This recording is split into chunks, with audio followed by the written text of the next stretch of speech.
Hey everybody, Ed here with the Digital Digest, and today I wanted to give you guys some initial impressions on the Motorola Xoom Android tablet. Now this is the first Android tablet to be running Honeycomb 3.0, which is the first Google experience designed specifically for tablets. So that's pretty important because every Android tablet that I've reviewed previously, whether it's the Velocity, Dell Streak 7, Arcos, they're all running either Froyo or something else, and essentially those operating systems are optimized for smartphones, not tablets. So here is the first offering from Google, essentially the iPad equivalent in terms of industry standard for the Android tablet market. So what are you getting at $800 off contract, $600 with a 2-year agreement, or for $540 for a Wi-Fi only model? Again, that should be what you should be comparing to the 16 gig $500 iPad 2.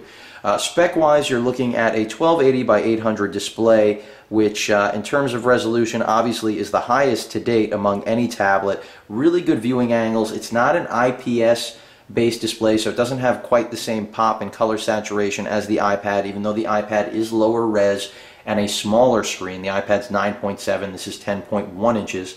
But a really good screen so far. Very impressed with it. You're getting, most importantly, a Tegra 2 dual-core processor clocked at 1 gigahertz. Great chip. Love it. If you follow my channel, then you know I really think it's the best platform out there. NVIDIA has done a fantastic job with that platform.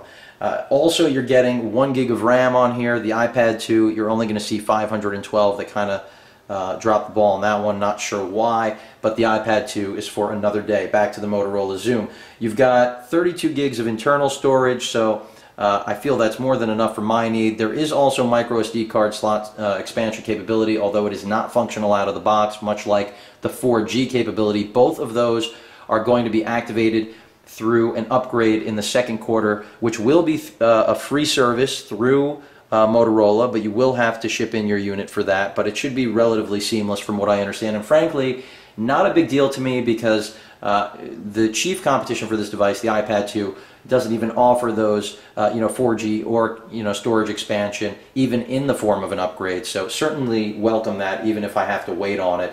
In terms of dual cameras, you've got a 2 megapixel front cam there in the center top bezel, and then a 5 megapixel camera with dual LED flash on the back of the device next to the power button, flanked by the speakers. I'll get into the hardware build in a second to show you guys that. Of course, as I mentioned, out of the box you've got 3G capability on this device. 4G will come in that upgrade later. Wi-Fi, BGN support, Bluetooth 2.1, everything you'd expect out of a high-end tablet, especially an expensive one like this. And then most importantly, battery life. The best battery life I've seen from any Android tablet. This 6500 mAh rated cell will get you somewhere between 8 and 9 hours in my experience so far, with brightness all the way up. So that's pretty impressive. So let me go ahead and show you guys the build and just give you a look at what Honeycomb looks like. Since I've gone over pricing and specs, I just want you guys to actually see what this tablet looks like. Again, this is just initial impressions. So as you can see, Honeycomb still has all the different home screens for you to customize, one of the great features of Android. Some applications have fundamentally changed. There is a lot of support needed still to develop applications specifically for the Honeycomb platform, but I think that will come with time, as this is a flagship device. As you can see in the lower left corner, we've got some of the Honeycomb buttons such as back, home, and an applications button. You also have your notifications here on the right, which will also give you access to settings, and of course you can go deeper. I'm not really trying to do that now, just want to give you guys initial impressions. Upper right corner, you've got access to your applications as well as My Apps, so that you can go into anything that's backed up through Google, through your handset or any other tablet you may have already. Other applications that are noteworthy, here you can see I've got a simple widget for favorite places, different bookmarks, so I can go ahead and jump to CNN. Get rid of that keyboard there. That is the stock Honeycomb keyboard. As you can see, it loaded up pretty quickly. Touchscreen works really well. Pinch to zoom, also really accurate. No problems there. Again, really liking this screen. It's got Gorilla Glass, which is definitely a good thing.